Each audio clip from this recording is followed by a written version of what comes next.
અરે જુઓ, એક પરિસ્થિતિ વિચારો. બે પાડોશી છે, બંને મહિને 80,000 રૂપિયા કમાય છે. હા, અને બંનેની લાઈફસ્ટાઈલ પણ એકદમ સરખી છે. બરાબર. હવે એક પાડોશી સરકારી વિભાગમાં ક્લાર્ક છે અને બીજો પાડોશી કોઈ જાહેર સાહસ એટલે કે પીએસયુમાં કામ કરે છે. પણ કાયદાની નજરમાં એક ગરીબ પછાત છે અને તેને અનામતનો લાભ મળે છે. જ્યારે પેલા બીજાને અમીર ગણીને અનામતમાંથી સીધો બહાર કાઢી મૂકવામાં આવે છે. એક્ઝેક્ટલી. કેમ? કારણ કે આપણી સિસ્ટમ આવક અને સામાજિક દરજ્જા વચ્ચે સંપૂર્ણપણે ગૂંચવાઈ ગઈ છે. ધ ડિબેટમાં આપણું સ્વાગત છે. હું આજે એક એવા પક્ષનું સમર્થન કરી રહ્યો છું જે સામાજિક ન્યાયના મૂળ સિદ્ધાંત પર ઊભો છે.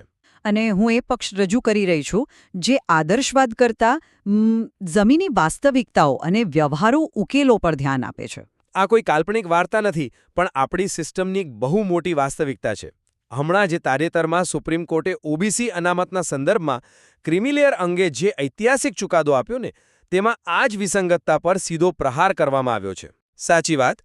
કોર્ટે બહુ જ સ્પષ્ટ શબ્દોમાં કહ્યું છે કે માત્ર આવક અથવા પગારના આધારે કોઈ વ્યક્તિ ક્રિમિલેયરમાં આવે છે કે નહીં તે નક્કી કરી શકાય નહીં. અને આજના આપણા વિશ્લેષણનો મુખ્ય પ્રશ્ન આ જ છે. શું સામાજિક પછાતપણું માત્ર આર્થિક આવક એટલે કે વેલ્થ ટેસ્ટ દ્વારા નક્કી થવું જોઈએ? અથવા તો તેમાં વ્યક્તિનો હોદ્દો, વ્યવસાય અને સામાજિક સ્થિતિ જેવા બહુપરિમાણીય માપદંડો, જેને આપણે સ્ટેટસ ટેસ્ટ કહીએ છીએ, તેનો સમાવેશ થવો જોઈએ? આપણી આજની ચર્ચા આપણી સમક્ષ ઉપલબ્ધ સ્ત્રોત સામગ્રી પર આધારિત છે. હા, જેમાં મુખ્યત્વે 1992નો સીમાચિહ્નરૂપ ઇન્દિરા સાહીની કેસ, 1993 અને 2004ના ડીઓપીટીના મેમોરેન્ડમ અને બંધારણની કલમ 14, 15 સબ ક્લોઝ 4 અને 16(4)નો સમાવેશ થાય છે. આ આખી ચર્ચામાં મારો પક્ષ એકદમ સ્પષ્ટ છે. હું સુપ્રીમ કોર્ટના આ ચુકાદાનો મજબૂતાઈથી સમર્થન કરું છું. કારણ કે જુઓ, અનામત એ કોઈ ગરીબી નિવારણ કાર્યક્રમ નથી. તે સત્તા અને માળખામાં સામાજિક પ્રતિનિધિત્વ સુનિશ્ચિત કરવા માટે છે. તેથી માત્ર પગારની આવકને ક્રિમિલેયરનો એકમાત્ર આધાર બનાવવો એ બંધારણીય રીતે ખોટું છે. અને મારો અભિગમ આ કાયદાઓની વ્યવહારિક વાસ્તવિકતાઓ પર કેન્દ્રિત છે. હું આ બહુપરિમાણીય અભિગમ એટલે કે સ્ટેટસ ટેસ્ટના વ્યવહારુ પડકારો પર ભાર મૂકું છું. પીએસયુ અને ખાસ કરીને ખાનગી ક્ષેત્રમાં સરકારી નોકરીઓ જેવા સ્પષ્ટ ગ્રુપ એ કે ગ્રુપ બી હોદ્દાઓ હોતા નથી. એ હું સ્વીકારું છું, પણ એક મિનિટ, મારી વાત પૂરી કરવા દો. તેથી આવક એ સામાજિક પ્રગતિ માપવા માટેનો એક માત્ર પારદર્શક માપદંડ છે. જો આપણે પગારને અવગણીશું તો અનામતનો લાભ પહેલેથી વિકસિત વર્ગ વારંવાર લેતો રહેશે અને ખરેખર જરૂરિયાતમંદ લોકો કાયમ માટે વંચિત રહી જશે. બરાબર. ચાલો આપણે પહેલા એ સમજીએ કે આ કાયદાઓ શા માટે બન્યા અને તેમનો મૂળ હેતુ શું હતો.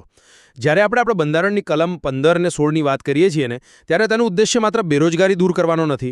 ના, બિલકુલ નથી. તેનો મૂળ હેતુ એવા સમુદાયોને સમાન તકો અને સત્તામાં પ્રતિનિધિત્વ આપવાનું છે જેમણે સદીઓથી સામાજિક રીતે વ્યવસ્થિત રીતે બહાર રાખવામાં આવ્યા હતા.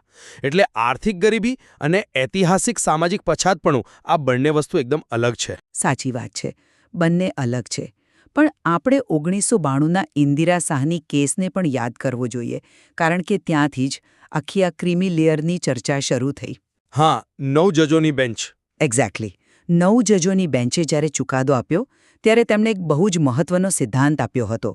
તેમણે કહ્યું કે અનામતનો લાભ એવા લોકોને ન મળવો જોઈએ જેમણે સામાજિક અને આર્થિક બંને રીતે સ્પષ્ટ પ્રગતિ કરી લીધી છે.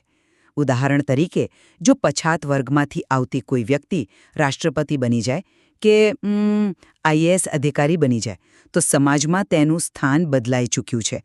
તેના બાળકોને અનામતની જરૂર નથી. હા, પણ તો 1992માં સુપ્રીમ કોર્ટે ખરેખર શું વિચાર્યું હશે? મારો કહેવાનો મતલબ એ છે કે જો કોઈ ઓબીસી વ્યક્તિ આઈએએસ બની જાય તો શું સામાજિક રીતે તેનો સંઘર્ષ પૂરો થઈ જાય છે? કોર્ટનો તર્ક એવો હતો કે આવા ઉચ્ચ બંધારણીય હોદ્દા પણ પહોંચ્યા પછી વ્યક્તિ પાસે એટલો વહીવટી પ્રભાવ આવી જાય છે કે સામાજિક ભેદભાવની અસર ઓછી થઈ જાય છે. વહીવટી પ્રભાવ વધે છે, એ સાચું. અને આ જ તર્ક સાથે ડીઓપીટી એટલે કે સરકારનો એ વિભાગ જે કર્મચારીઓ માટે નિયમો બનાવે છે, તેમણે 1993માં નિયમો બનાવ્યા. આ નિયમો બહુ જ સંતુલિત હતા. પણ 1993ના નિયમોમાં તેમણે ખરેખર શું નક્કી કર્યું હતું? તેમણે સ્ટેટસ ટેસ્ટ પર ધ્યાન કેન્દ્રિત કર્યું. તેમણે કહ્યું કે બંધારણીય હોદ્દાઓ, ક્લાસ 1 અને ક્લાસ 2ના સરકારી અધિકારીઓ અને ઉચ્ચ સૈન્ય રેન્ક ધરાવતા લોકો ક્રિમી લેયરમાં આવશે. પણ સૌથી મહત્વની વાત શ્રોતાઓ માટે એ સમજવાની છે કે જ્યારે તેમણે અન્ય લોકો માટે 1 લાખ રૂપિયાની આવક મર્યાદા નક્કી કરી ત્યારે તેમણે બહુ જ સ્પષ્ટતા કરી હતી કે આ આવક પરીક્ષણમાં પગારની આવક અને ખેતીની આવકને ગણવામાં આવશે નહીં.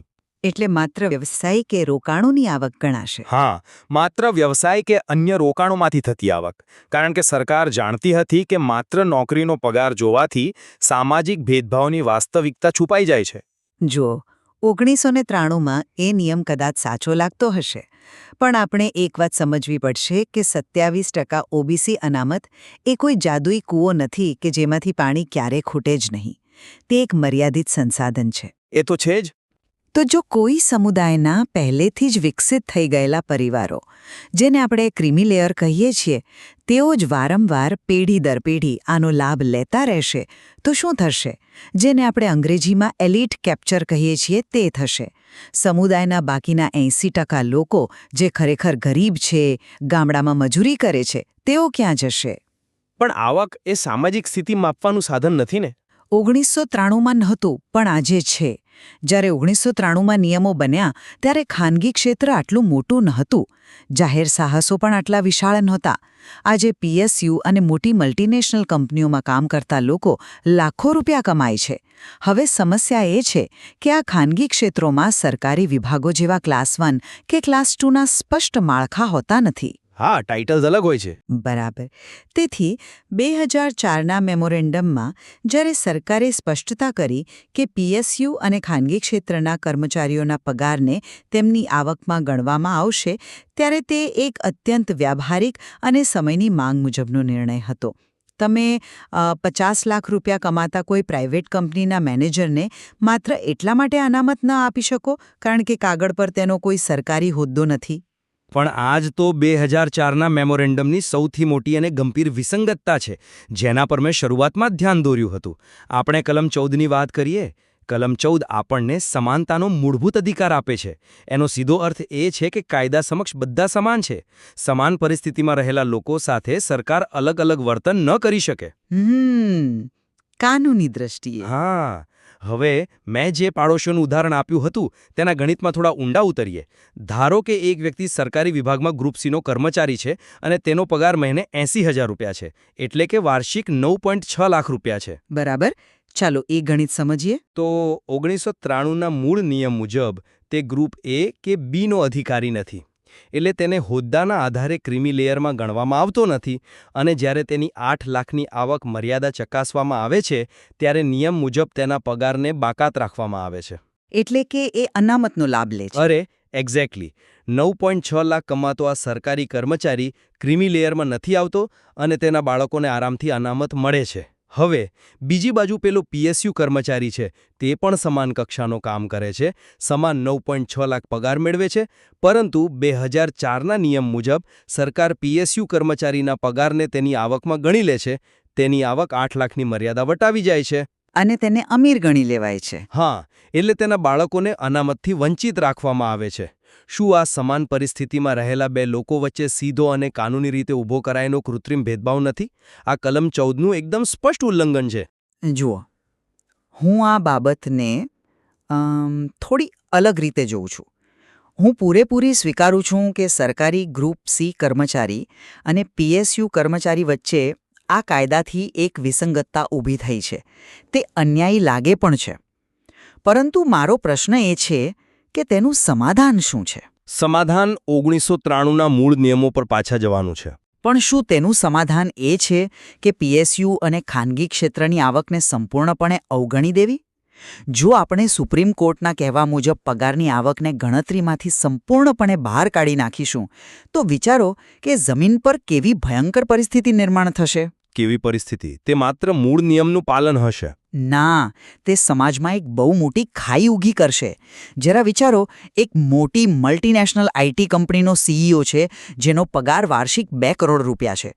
તેના પિતા ભલે પછાત વર્ગમાંથી આવતા હોય, પણ આજે તે 2 કરોડ કમાતો વ્યક્તિ સમાજના સૌથી ઉચ્ચ વર્ગમાં જીવે છે. પણ તે એક અપવાદ છે. પણ કાયદો તો બધા માટે સરખો હોય ને. જો તેનો પગાર આવક પરીક્ષણમાં ન ગણાય અને ખાનગી કંપનીઓમાં ગ્રુપ એ કે બી જેવો કોઈ ટેગ તો હોતું નથી, તો ટેકનિકલી તે સીઈઓ પણ 8 લાખની મર્યાદાની નીચે આવી જશે, કારણ કે તેનો પગાર બાકાત છે.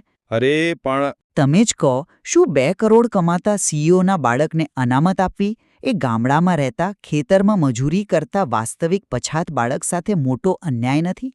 જો તમે પગારને સંપૂર્ણ રીતે બાકાત રાખશો તો એલિટ કાપ્ચરના દરવાજા ખુલી જશે. હું સમજુ છું કે તમે આવું શા માટે માનો છો, પરંતુ મને એક અલગ દૃષ્ટિકોણ રજૂ કરવા દો. તમે જે 2 કરોડ કમાતા મલ્ટીનેશનલ સીઈઓનું ઉદાહરણ આપ્યું તે સમાજનું અત્યંત જૂજ અને આત્યંતિક ઉદાહરણ છે.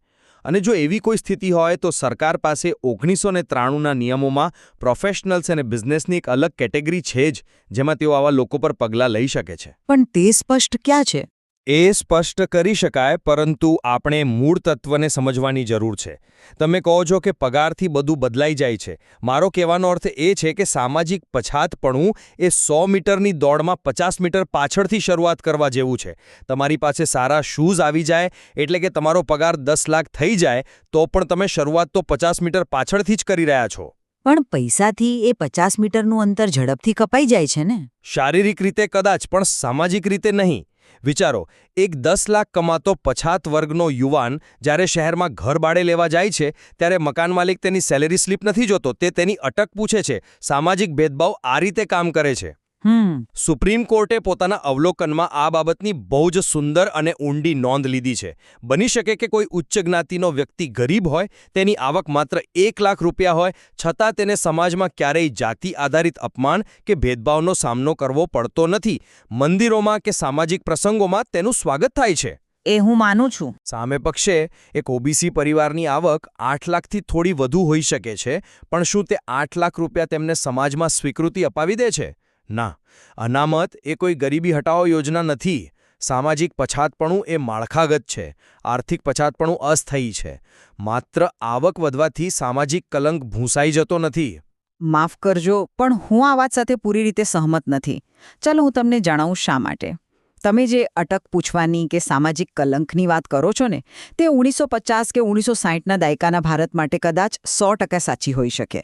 પરંતુ આજના 2020ના દાયકાના ભારતમાં અર્થતંત્ર અને સામાજિક માળખું જડમૂળથી બદલાઈ ચૂક્યું છે. પણ જાતિ વ્યવસ્થા હજુ પણ એટલી જ મજબૂત છે.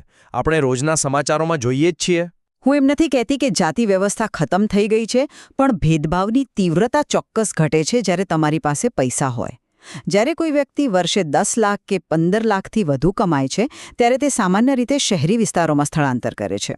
તેના બાળકો એલિટિસ્ટ ખાનગી શાળાઓમાં જાય છે, જ્યાં કોઈ તેમની જાતિ નથી પૂછતું, તેમની ફી ભરવાની ક્ષમતા જોવાય છે. એટલે તમે કહો છો કે પૈસાથી જાતિ ભૂસાઈ જાય છે? ભૂસાઈ નથી જતી, પણ ઉચ્ચ આવક ધરાવતા લોકો પાસે ઇન્સ્ટિટ્યુશનલ ઇન્ફ્લુઅન્સ એટલે કે સંસ્થાકીય પ્રભાવ હોય છે.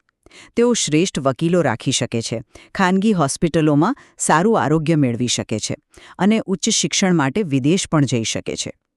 પૈસા આજે તમારું સૌથી મોટું સુરક્ષા કવચ બની જાય છે.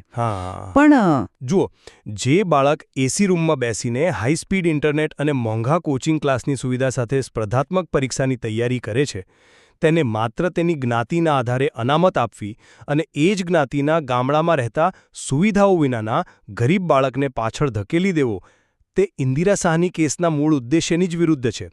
આવક વિના સામાજિક પ્રગતિનું યોગ્ય મૂલ્યાંકન કરવું અશક્ય છે.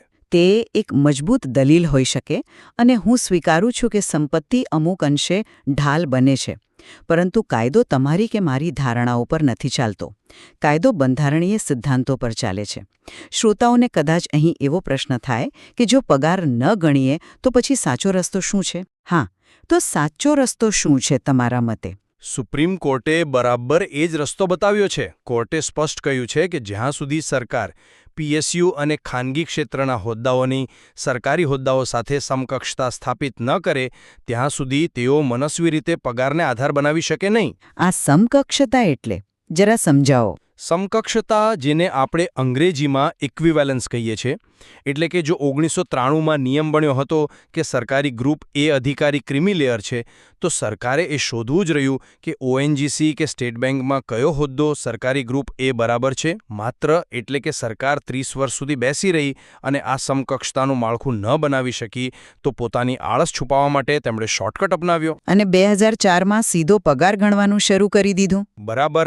જેના કારણે જે લોકો હજુ પણ સામાજિક રીતે પછાત છે, તેમને માત્ર થોડા વધારે પગારના કારણે અનામતથી બહાર ફેંકી દેવામાં આવ્યા. સરકારે જવાબદારીથી ભાગવાને બદલે દરેક ક્ષેત્ર માટે સામાજિક દરજ્જા અને હોદ્દાનું સ્પષ્ટ માળખું બનાવવું જ પડશે. જુઓ, સરકાર પર આળસનો આરોપ લગાવવો બહુ સહેલો છે અને હું માનું છું કે તે એક મજબૂત કાનૂની દલીલ પણ છે. પરંતુ શું તમે ખરેખર વિચાર્યું છે કે આ સમકક્ષતા સ્થાપિત કરવી વ્યાવહારિક રીતે કેટલી અશક્ય વસ્તુ છે? અશક્ય કેમ છે? જો સરકાર ટેક્સ ઉઘરાવવા માટે દરેક વ્યવસાયનું વર્ગીકરણ કરી શકે છે, તો હોદ્દાઓનું કેમ નહીં? કારણ કે ખાનગી કંપનીઓનું માળખું કોઈ સરકારી ગેઝેટ મુજબ નથી ચાલતું. ચાલો પીએસયુ માટે કદાચ સરકાર એકવાર સમકક્ષતા સ્થાપિત કરી પણ દે, કારણ કે તે અમુક અંશે અર્ધસરકારી છે. પરંતુ વિશાળ ખાનગી ક્ષેત્રનું શું? ત્યાં હોદ્દાઓ એટલે કે ટાઇટલ્સ સતત બદલાતા રહે છે. પણ કંપનીઓનું પોતાનું એક માળખું તો હોય જ ને. અરે, એક 24 વર્ષનો યુવાન કોઈ સ્ટાર્ટઅપમાં કામ કરતો હોય તો તેનું કાળ જુઓ. તેના પર વાઇસ પ્રેસિડેન્ટ અથવા ડિરેક્ટર લખ્યું હશે, જ્યારે તેનો ખરેખર પગાર કદાચ કોઈ સરકારી ક્લાર્ક જેટલો જ હોય. હવે સરકાર આ 24 વર્ષના વાઇસ પ્રેસિડેન્ટને કયા સરકારી હોદ્દા સાથે સરખાવશે? ગ્રુપ એ ઓફિસર સાથે? હા, એ થોડું વિચિત્ર છે. બાજુ એક મોટી કોર્પોરેટ કંપનીનો સાધારણ મેનેજર સરકારી આઈએએસ કરતાં 10 ગણો પગાર લેતો હોઈ શકે છે. ભલે તે જટિલ હોય તો પણ હોદ્દા અને સામાજિક પ્રભાવનું મૂલ્યાંકન થવું જોઈએ, માત્ર આંકડાનું નહીં. પણ આ જટિલતા જ તો ભ્રષ્ટાચારને જન્મ આપે છે. જ્યાં સુધી આ સમકક્ષતાનું માળખું બની ન શકે, અને મને પૂરી શંકા છે કે ખાનગી ક્ષેત્ર માટે તે ક્યારેય વ્યવહારિક રીતે બની શકશે, ત્યાં સુધી આવક મર્યાદા જ એકમાત્ર પારદર્શક પદ્ધતિ હતી. જો તમે પગારને આવકમાંથી કાઢી નાખશો તો મેન્યુપ્યુલેશનની શક્યતાઓ અનેક ગણી વધી જશે. મેનિપ્યુલેશન કેવી રીતે?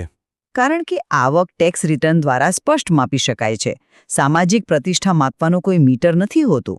જો આવક હટાવી દેશો તો અમીર ઓબીસી પરિવારો, ખાસ કરીને ખાનગી ક્ષેત્રના લોકો, સાચો ડેટા છુપાવીને અનામત હડપી લેશે અને ગરીબો ફરી એકવાર કાગળ પર જ રહી જશે.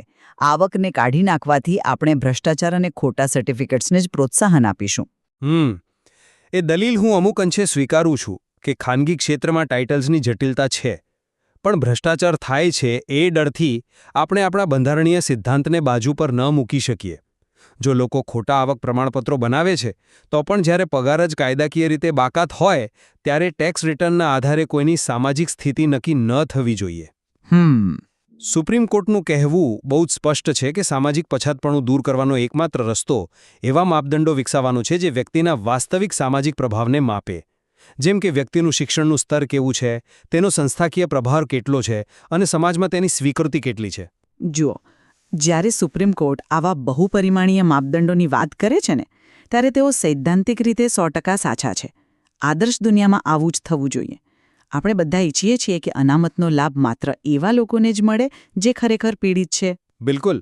પરંતુ જ્યારે આ વસ્તુને અમલદારોના હાથમાં મૂકવામાં આવશે, ત્યારે ભયંકર ગૂંચવણ ઊભી થશે. આવક એક નક્કર આધાર હતો.